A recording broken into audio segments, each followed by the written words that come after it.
committee is this that cannot see that what we get from these countries like China in kind of trading is not helpful.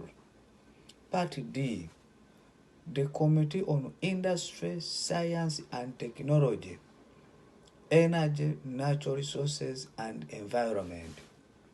Wow, this part D is so amazing. With all the education we have, our children are in schools in this Western world. Now they know a lot. They know how they can do all these other things. How much does it take for the committee to run around the world to look for its sons and daughters, to sweet talk them, show the goodness of inviting them to come and work at home, and teach the local fellow people how to do things?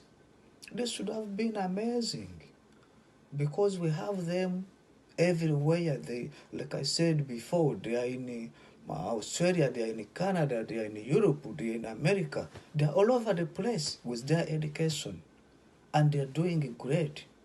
It should have been easy for that department to go and talk to those guys to come and help home.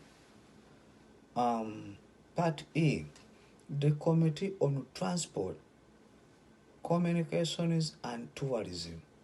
You can wonder, for the 20 years down the road this constitution has been in place, we failed to put transportation in a simple form. We had the trains before. We had the buses before. Those were government institutions.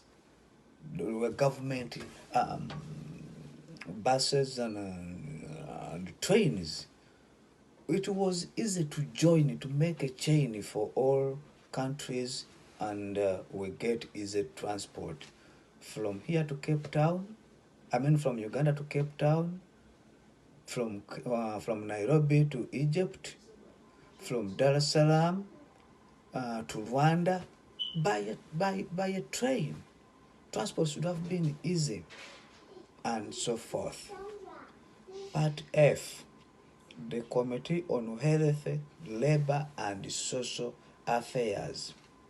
You can imagine, with the life we have, that itself is we are healthy.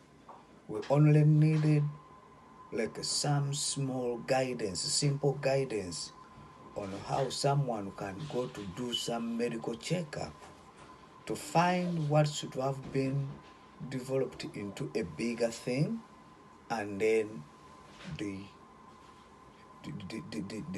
find a way of making improvement on that person. We even fail that. Nobody's helping. No system on the health industry. No one is caring, because for those people who are in the government, they can afford to go abroad and be treated from there, so they don't care about the locals. That is a disaster. And again, in that very part, the labor, this was kind of something easy. If we can build our own industries to make the shoes, to make the shirts, to make dresses, to make these simple things that make life move on, instead of going to China and import stuff. Our younger ones just go to the Arab region to look for jobs, yet we have plenty of jobs at home. We just needed this government of the African Union to put everything together and then help the young ones. In Part G, the Committee on Education, Culture and Human Resources. You can imagine, even we're losing our culture. Each country or each tribe has a culture of which can be maintained. That one alone can keep the norms of an African child to know what he's supposed to do, what she's supposed to do. But because they want in leadership, they don't care. And they are the one responsible to go and sit in this African Union every year. What do they do in that house that has failed them even to keep our culture? This is really sad. But still, like I said, these people, they have no plan for us.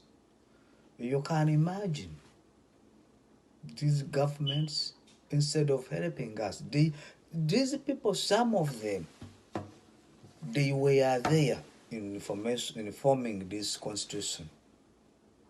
They were there and they are still here. But instead of following what is said in the constitution, they are just closing borders. When will this constitution work when you are closing borders? When will this constitution work when you can't protect your fellow Africans from the mob justice? The people, when the other black people from different countries went to South Africa,